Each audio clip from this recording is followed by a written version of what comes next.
Et oui, le radeau de la Méduse a scandalisé le public de son temps. Pourtant, avant d'être un scandale de la peinture, c'est d'abord la peinture d'un scandale. C'est une immense toile de 7 mètres sur 5 qui décrit un drame de la marine française. Nous sommes au tout début de la Restauration. Louis XVIII vient de reprendre les rênes du gouvernement. C'est donc le retour à la monarchie. Sur cette caricature, nous le voyons en train d'essayer d'enfiler les bottes de Napoléon, sans succès.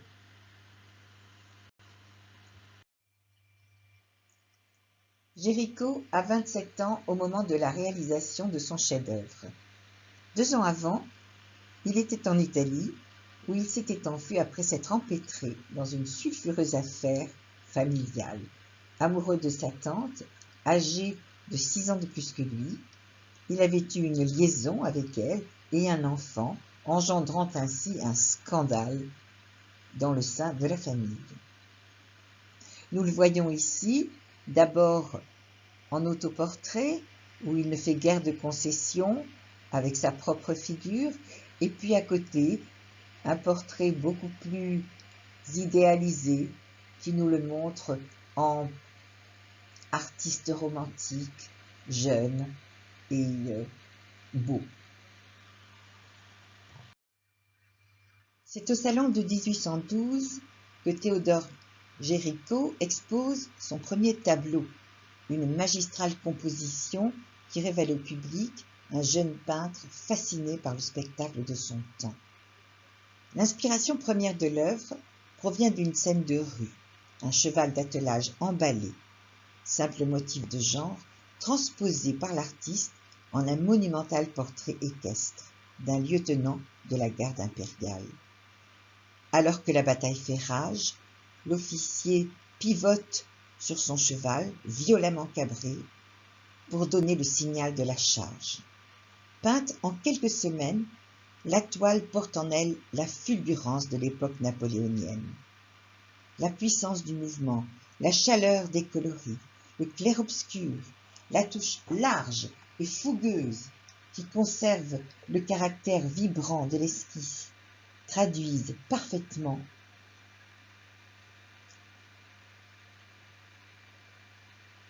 l'ivresse de la guerre et l'ardeur du combattant. Derrière l'éclat apparent de la victoire, pointe le drame. Le cavalier semble méditer au cœur de l'action. L'historien Michelet nous dit « Il se tourne vers nous. Est-ce un adieu ? Il sait qu'il ne reviendra pas. Cette fois, il part pour mourir. » Géricault peint cette toile alors que la grande armée progresse vers Moscou. Quelques mois plus tard, le désastre est complet et le lieutenant, représenté ici, disparaît à 34 ans dans les neiges de Russie. Au salon de 1814, Géricault offre un pendant à son officier de chasseurs à cheval de la garde impériale chargeant. Jules Michelet, l'historien, met en avant l'interprétation de ces 2 tableaux comme le symbole de la chute de la France. En effet, l'œuvre fut interprétée comme un symbole de la débâcle des armées napoléoniennes. Le militaire est vu avec sa monture en train de descendre une pente dont on voit sous ses pieds un rocher en premier plan. Il regarde en arrière. À l'arrière-plan d'un paysage esquissé, le ciel sombre et orageux est traversé de nuages gris et noirs. Enfin, Géricault rentre de Rome, où il était allé se faire oublier. C'est en France qu'il va trouver sa grande inspiration. Le premier sujet qui saisit son imagination, c'est l'affaire Fualdès, à Rodez. La nuit du 19 mars, c'est la pleine lune dans Rodez endormie. Antoine Bernardin Fualdès, ancien procureur impérial, est sauvagement assassiné au son d'une orgue de barbarie destinée à couvrir ses cris. Au matin, son corps ligoté, gorge tranchée, flotte dans les eaux aveyronaises. Ce serait une vengeance de royaliste contre un homme de l'Empire. Cette affaire va être à l'origine d'un feuilleton mélodramatique monté en épingle, décortiqué, analysé, qui va déclencher passions et intérêts morbides dans toute l'Europe. On en trouve de nombreuses mentions dans les ouvrages des plus grands auteurs, Balzac, Flaubert, Victor Hugo. On voit bien que Géricault est à la recherche d'un grand sujet d'actualité. Mais finalement, une deuxième histoire arrive aux oreilles du peintre Géricault et prend le pas sur la première, celle du naufrage de la frégate Méduse en juillet 1816, au large de la Mauritanie actuelle, et de son radeau de fortune sur lequel s'entassèrent près de 150 naufragés, dont moins de 15 survécurent. La sordide aventure du radeau est rapportée par deux rescapés, le médecin Savigny et le géographe Coréard. La publication de l'ouvrage fait scandale. C'est en voulant prendre de l'avance que la frégate dévie de sa trajectoire et quitte la route prévue. Le commandant Hugues Duroy de Chaumareix a pour consigne de longer la côte africaine jusqu'au Cap Blanc, puis de s'en écarter de 14 lieues dans le sud-ouest pour éviter le très dangereux banc d'Arguin.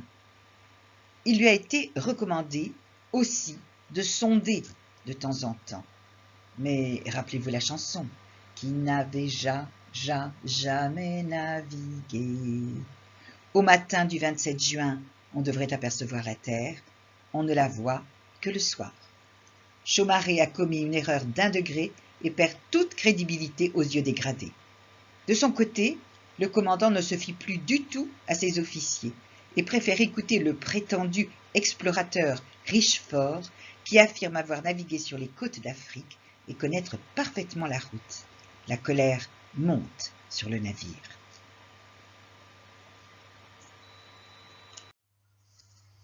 À la fin du jour, le 1er juillet, on devrait apercevoir le Cap Blanc. Vers 8 heures du soir, en effet, devant la Méduse, un cap. Pour Chaumareix, ce ne peut être que le Cap Blanc. Et Richefort, l'aventurier, prononce « c'est bien le Cap Blanc ». Or, Richefort se trompe. Désormais, toutes les manœuvres, ordonnées par Chaumareix, partiront d'une fausse donnée. Au cours de la nuit, l'Écho perd la Méduse. Au matin du 2 juillet, à 7h30, on sonde et l'on ne trouve pas le fond à 150 brasses, c'est-à-dire à 243 mètres. Chaumareix est convaincu de suivre le bon chemin. Pourtant, à 8 heures, la mer est verte, ce qui semble indiquer peu de profondeur. La couleur de la mer se modifie. Sur la surface, on distingue des algues. À 11 heures, le timonier estime que l'on entre sur le banc d'Arguin, le redoutable banc d'Arguin. On ne l'écoute pas. Chaumareix ne fait même plus sonder avant 14 heures. On avertit alors que la sonde donne 29 mètres, puis 16 mètres, puis 9 mètres, et tout à coup, le bateau craque et gémit tout entier. La Méduse vient de s'échouer. Il est 14h30. À bord, c'est la consternation. On essaie cependant de renflouer le bateau. Tout paraît encore possible. Mais le sort, peu aidé par l'incompétence du commandant, s'acharne sur la Méduse. Malheureusement, on perd trop de temps à discuter. Les manœuvres successives échouent. On mouille une encre trop légère au lieu de mouiller l'encre au soir. L'encre cède. Les hostilités à bord du navire créent 2 camps. Pour la première fois à 4 heures du matin, le 3 juillet, on envisage l'évacuation. À bord, il y a une seule chaloupe, et qui plus est en mauvais état. Plusieurs heures sont nécessaires à la réparer. Il y a aussi 5 canots, mais il est évident que tous ne pourront prendre place dans la chaloupe et les canots. On se réunit en conseil extraordinaire et on avance l'idée d'un radeau qui devrait pouvoir sauver tout le monde.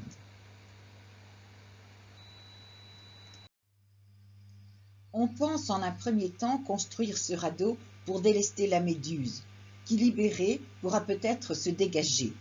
En cas d'échec, on jettera le matériel posé sur le radeau à la mer et le radeau pourra charger un grand nombre de personnes. Un peu avant minuit, on commence à mouiller la grande ancre. Le 4 juillet à 4 heures du matin, on tente de virer en prenant appui sur cette ancre. C'est un nouvel échec et force est de constater qu'on ne pourra pas sauver la Méduse.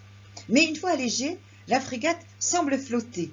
Un nouvel espoir né, vite abattu par la puissance des vagues qui précipitent la Méduse sur le banc. Le gouvernail arraché frappe à coups redoublés la paroi de la poupe et ouvre une large brèche. L'eau s'engouffre. À bord, désormais, c'est la terreur. L'évacuation est inévitable. On dresse des listes. Les officiers supérieurs et l'équipage prendront place dans les canots. La troupe et les officiers subalternes seront affectés au radeau. Un témoin écrira « Au lieu d'une répartition arbitraire, l'honneur et l'humanité exigeaient que le sort décidât de la place que chacun devait occuper.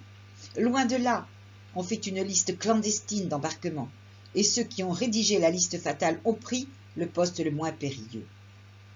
La tradition de la mer veut que le commandant d'un navire choisisse toujours la position la plus périlleuse. C'est à bord du radeau que Chaumaré aurait dû prendre place. Il n'y a même pas songé. On force les soldats qui refusent à monter sur le radeau sous peine d'exécution immédiate. Les voilà sur le radeau. Alors commence l'horreur. On a aménagé une plateforme au centre du radeau, ce sont les officiers qui l'occupent. Comme le radeau s'enfonce, ceux qui sont sur la plateforme ont de l'eau jusqu'au mollet, alors que la plus grande part, qui a pris place au pourtour, et a de l'eau jusqu'à la ceinture.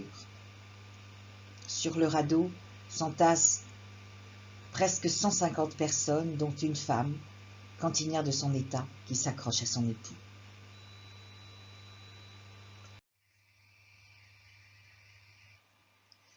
On promet aux naufragés du radeau qu'on ne va pas les abandonner. Conformément aux ordres, des embarcations se placent en file, s'amarrent les unes aux autres, afin de tirer le radeau. En tête, le canot du commandant, qu'on a vu s'enfuir de la Méduse, suspendu à un filin. À la faveur d'une manœuvre de la chaloupe, qui passe devant l'un des canots, les amarres qui tirent le radeau sont rompues. On devrait les rétablir. On ne le fait pas. Dès le début, les marins des canots auraient considéré avec appréhension le radeau. Sûrement, on ne pourrait pas ramer avec le radeau à la traîne. On considère que la manœuvre qui a fait rompre la ligne est un signe du destin. On abandonne le radeau. Chaumarez ne s'y oppose pas. 147 passagers cherchent leur équilibre sur la lourde machine, 14 mètres sur 7 mètres 50. 147 passagers à demi immergés. Quand ces hommes-là ont vu disparaître les canots, ils ont hurlé de désespoir et de fureur. Pendant 12 jours, les naufragés vivront un enfer. Exiguïté, faim, soif, soleil implacable, émeutes, massacres et cannibalisme. Bientôt, il ne leur resterait plus à boire que du vin. Sur le radeau, l'ivresse fait d'effroyables dégâts. Et c'est le fait que les naufragés se soient rabattus sur les barriques de vin pour étancher leur soif après la chute des barriques d'eau douce dans la mer qui a conduit au premier massacre. Le radeau était une plateforme sur laquelle le meilleur et le pire de toutes les passions humaines s'étaient affrontés. Certains notables avaient gardé leurs armes alors que l'on avait défendu aux plus humbles de transporter les leurs sous prétexte qu'il ne fallait pas alourdir l'embarcation. À l'issue de cette première nuit, après un sanglant massacre, il ne restait plus que 60 personnes à bord. Après une seconde mutinerie, il n'en restait plus que 30. Des 30 rescapés, on en voyait bientôt 15 mourants à la mer. Voici ce qu'écrivent Savigny et Coréard, qu'on soupçonne de ne pas avoir été aussi exemplaires qu'ils voulurent le faire croire, dans le chapitre 5 de leur livre « Le naufrage de la frégate Méduse ». Au moment où nous finissons de mettre une espèce d'appareil sur les blessures de Dominique, une nouvelle voix se fit entendre. C'était celle de la malheureuse femme embarquée avec nous sur le radeau et que les furieux avaient jetée à la mer, ainsi que son mari qui la défendait avec courage. M. Coréard, désespéré de voir périr deux malheureux, dont les cris lamentables, surtout ceux de la femme, lui déchiraient le cœur, saisit une grande manœuvre qui se trouvait sur l'avant du radeau, avec laquelle il s'attacha par le milieu du corps et se jeta une seconde fois à la mer, d'où il fut encore assez heureux pour retirer la femme, qui invoquait de toutes ses forces le secours de Notre-Dame du Lot, tandis que son mari était pareillement sauvé par le chef d'atelier La Villette. Nous assîmes ces deux infortunés sur des corps morts en les adossant à une barrique.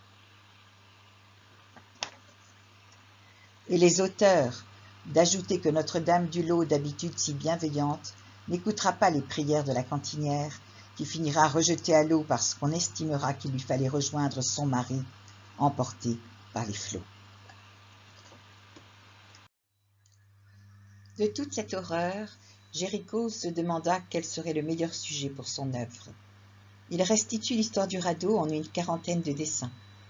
Il y a d'abord la révolte de la deuxième nuit. 65 hommes sont tués. Cadavres, fous et blessés sont jetés à la mer. Géricault tente de raconter tout cela en une seule scène.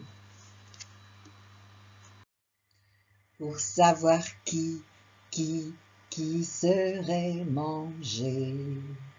Puis dès le 4e jour, on commence à découper des lambeaux de chair sur le cadavre, et on les dévore. Révolte, crise de démence, liquidation sommaire vont aussi se succéder pendant plusieurs jours. Lorsque le capitaine de l'Argus viendra récupérer les derniers rescapés, il sera horrifié par les lambeaux de chair pendantes aux cordages, mises à sécher au soleil. Puis c'est le sauvetage. On voit dans cette esquisse la scène du 17 juillet, quand, après 13 jours de lente dérive, le brick Argus, reparti à leur recherche, vient les sauver. Mais dans cet épisode, tout semble trouver une issue heureuse, et le peintre préfère se concentrer sur l'instant précédent, celui où les naufragés découvrent le brick à l'horizon.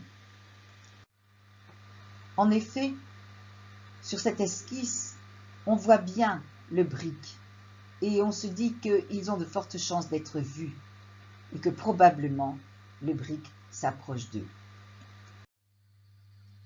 En effet, dans la toile finale, dans le creux de l'aisselle d'un naufragé qui secoue un chiffon, on aperçoit une forme de bateau très lointaine et l'on se dit que les naufragés ont peu de chances d'être vus.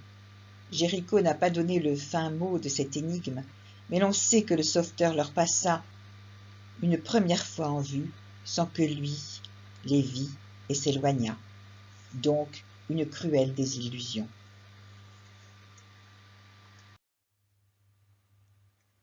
Géricault a appris son métier auprès d'un élève de David, Guérin, considéré comme un représentant convaincu du néoclassicisme. Et le jeune peintre n'échappe pas à ses premières leçons. Les corps restent dynamiques, les compositions en pyramide classiques, mais l'amoncellement des corps dans ce désordre tragique d'où l'on entend monter une plainte exacerbée se rapproche plutôt d'une conception néo-baroque et transforme le tableau en manifeste précoce du romantisme. L'intention dynamisme se devine au travers des différentes lignes de force qui se croisent et quadrillent la peinture de façon très organisée malgré l'apparence chaotique de l'ensemble des corps. 3 pyramides, donc, se partagent la surface. La plus haute part du haut de la voile avec la vague qui s'apprête à se fracasser sur eux. La deuxième a pour point culminant l'homme noir agitant son chiffon. Le troisième est formé du Père et du Fils. Les zones d'ombre sont nombreuses, mais le tableau est éclairé par ces plans lumineux s'attachant aux muscles des naufragés. Géricault pensait rendre grâce à ces puissants contrastes toute la misère contenue sur le radeau. Ce qui éloigne aussi Géricault du néoclassicisme, c'est le choix qu'il fait de protagonistes victimes du destin, plutôt que des héros triomphants, même si, comme Jacques-Louis David et ses émules, il penche pour la représentation de l'actualité en format monumental. Géricault a appris son métier auprès d'un élève de David, Guérin, considéré comme un représentant convaincu du néoclassicisme, et le jeune peintre n'échappe pas à ses premières leçons. Les corps restent académiques, la composition en pyramide classique, mais l'amoncellement des corps dans ce désordre tragique, d'où l'on entend monter une plainte exacerbée, se rapproche plutôt d'une conception néo-baroque et transforme le tableau en manifeste précoce du romantisme. L'intention dynamique se devine au travers des différentes lignes de force qui se croisent et quadrillent la peinture de façon très organisée, malgré l'apparence chaotique de l'ensemble des corps.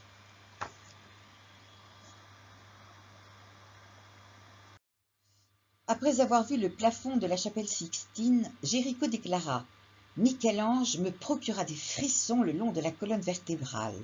Ces âmes perdues se détruisant l'une et l'autre renforçaient la grandeur tragique de la chapelle Sixtine. » On comprend l'influence qu'exerça Michel-Ange sur Géricault, qui admira ce pouvoir à faire naître en lui cet effroi vertigineux devant la détresse humaine. Les visages sont en grande partie tournés vers l'horizon. Alors, pour nous laisser comprendre les émotions qui se jouent, Géricault travaille ses mains.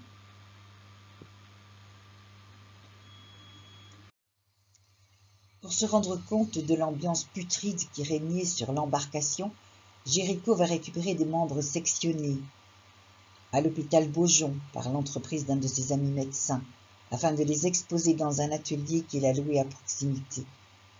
Il régnait dans son atelier une atmosphère extraordinaire de puanteur et de morbidité. Il paraît même qu'un jour, il aurait rencontré un ami qui avait la jaunisse, et il lui aurait dit en l'embrassant « Que tu es beau !» Il a fait immédiatement une étude de l'ami en question, et c'est pourquoi tous les corps ont cette espèce de ton jaune-vert, comme si les naufragés avaient eu la jaunisse. Géricault se faisait aussi livrer des têtes de guillotinés. Certains trouvaient ces tableaux absolument épouvantables, mais Delacroix, qui était plein d'admiration pour son ami, disait « Il n'y a pas que le sujet qui compte en peinture ». On raconte que Géricault détestait dessiner les pieds, si bien que pour camoufler cette réticence, il a laissé certains pieds traîner dans l'eau et ceux qui sont sur les radeaux portent des chaussettes. Il s'était pourtant laissé dire que les naufragés bandaient leurs pieds afin d'éviter davantage de meurtrissures.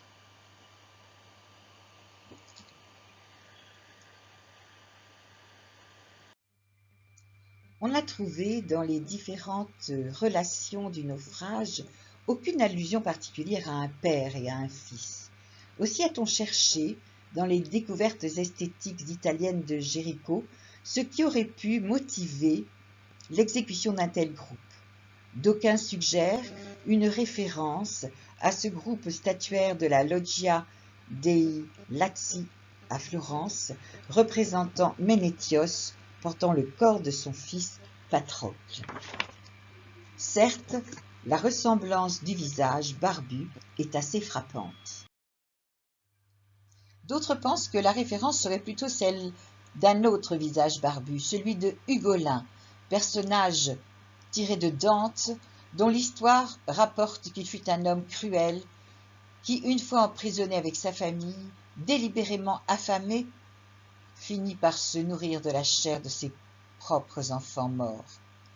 Il y aurait bien, ici, une allusion à l'anthropophagie dont on sait que le radeau fut le théâtre. Géricault aimait à se servir de ses amis comme modèle. Ici, le jeune Delacroix, à la brune et abondante chevelure, prête son image à ce naufragé mourant. Tout en haut du triangle, l'homme qui secoue le chiffon de couleur est un homme noir. Géricault s'est attaché à l'idée de représenter le destin de l'homme noir. C'est l'homme noir qui regarde vers l'aube nouvelle, vers une nouvelle destinée. Sur le radeau, il représente aussi le summum de l'espoir de tout le monde à bord. La lutte contre l'esclavage était une cause chère à Géricault, qui, juste avant de mourir, travaillait à la représentation d'un marché aux esclaves au Sénégal. En plus de l'homme secouant le chiffon en haut de la pyramide, on voit deux hommes noirs sur le radeau. Tous les trois ont eu le même modèle. Il s'agit de Joseph, qui était haïtien. C'est l'un des rares modèles noirs de cette époque dont subsistent quelques traces biographiques. Il arrive à Paris après la libération d'Haïti, en janvier 1804. Il se fait engager dans la troupe acrobate de Madame Saki, danseuse de cordes, pour jouer les Africains. On ne sait trop comment il rencontre Géricault, mais grâce à lui, il commence à fréquenter les ateliers des peintres de l'époque romantique. Il plaît grâce à son extraordinaire physique qui le rapproche des statues antiques. Il est vraiment beau avec des épaules larges, des dents très blanches et un torse effilé. À partir du tableau du naufrage de la Méduse, il devient recherché et les propositions se multiplient. C'est un tel tableau que l'on ne peut échapper à cette éminence noire au sommet de cette pyramide humaine. Ingres lui-même avait demandé à Chassériau de faire une étude du corps de Joseph pour en faire une image de Satan, mais qu'il n'utilisa pas finalement. C'est toujours Ingres, ce monsieur si sympathique, qui en voyant le radeau de la Méduse s'était écrié « Je ne veux pas de cette Méduse qui ne nous montre de l'homme que le cadavre, qui ne reproduit que le laid et le hideux. Non, je n'en veux pas. » On retrouve Joseph plus tard dans ce portrait d'Adolphe Brune. Le tableau obtint une médaille d'or que le peintre reçut des mains de Louis XVIII qui, en la lui remettant, dit aimablement « Vous avez fait un naufrage qui ne sera pas le vôtre. » La critique s'acharna sur le tableau. Dans la Gazette de France, on put lire « Il semble que l'auteur ait eu pour but de surprendre l'homme dans un degré de calamité où se perdent toutes les traces de dignité de son être, où se dégradent toutes les facultés morales.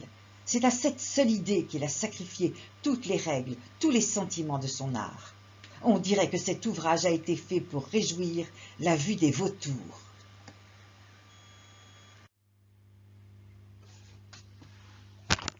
Scandale politique, scandale de l'animalité et de l'inhumanité des hommes. L'immense toile de Géricault, certains personnages sont à taille réelle, d'autres plus grands encore, garde au-delà des siècles son impact puissant. Il fut au salon de 1819 une vision éprouvante pour beaucoup. Et aujourd'hui, tout précédé de la sulfureuse histoire qui l'avait précédé, le radeau de la Méduse ne laisse personne indifférent.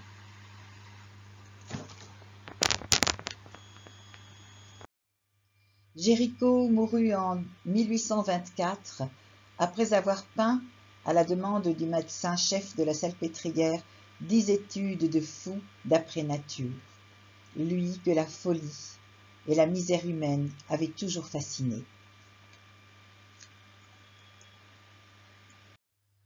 Ce sont les chevaux qu'il avait tant aimé peindre et monter qui conduiront Géricault à une fin précoce.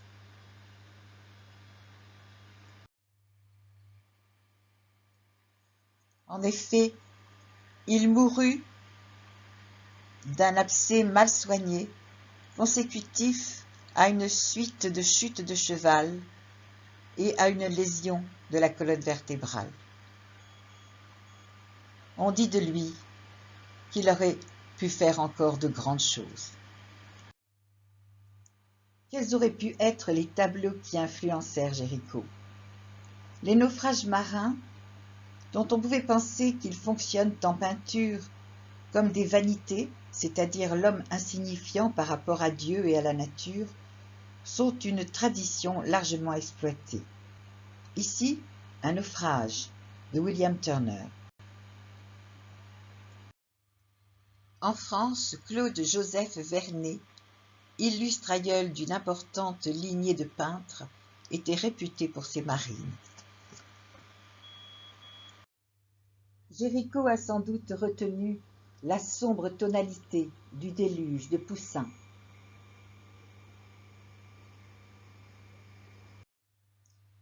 Et les accents fiévreux et la tension des corps dans le déluge de Girodet.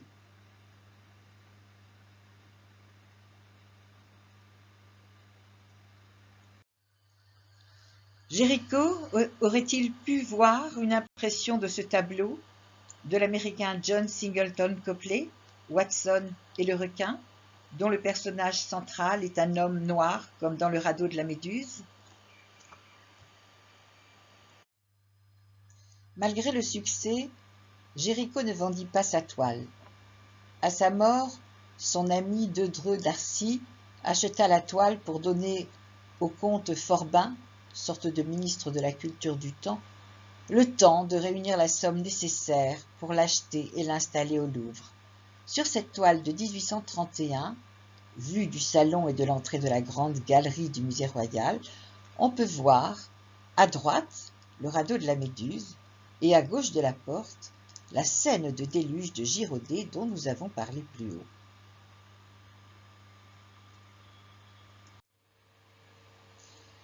Si le comte de Forbin n'eût pas réagi à temps, cette peinture aurait été découpée pour faire des têtes d'expression. Cette magnifique toile souffre cependant d'une utilisation de bitume de Judée qui, au cours des années, obscurcit la toile irrémédiablement. On retrouve l'esprit de Géricault dans ce sombre paysage marin de James Francis Denby.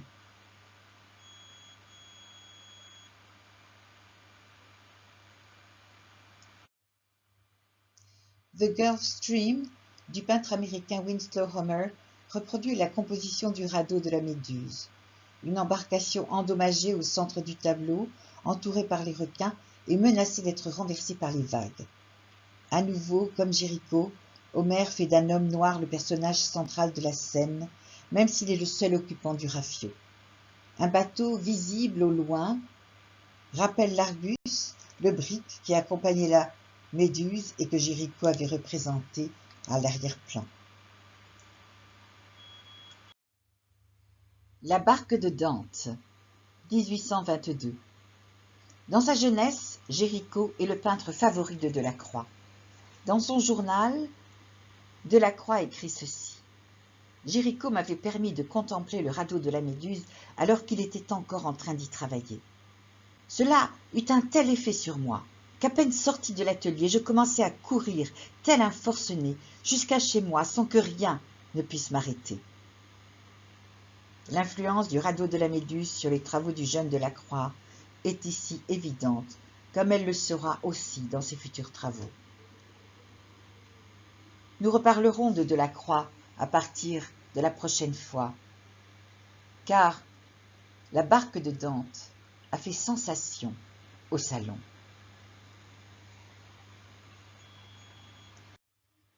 Pour terminer sur une note un peu gaie, et pour montrer comment le mythe de la Méduse et du thème du cannibalisme qui y est attaché perdure dans l'imagerie populaire, voici une sympathique couverture du Rire du mois d'août 1910. J'espère que ce travail vous aura plu et je vous dis à bientôt.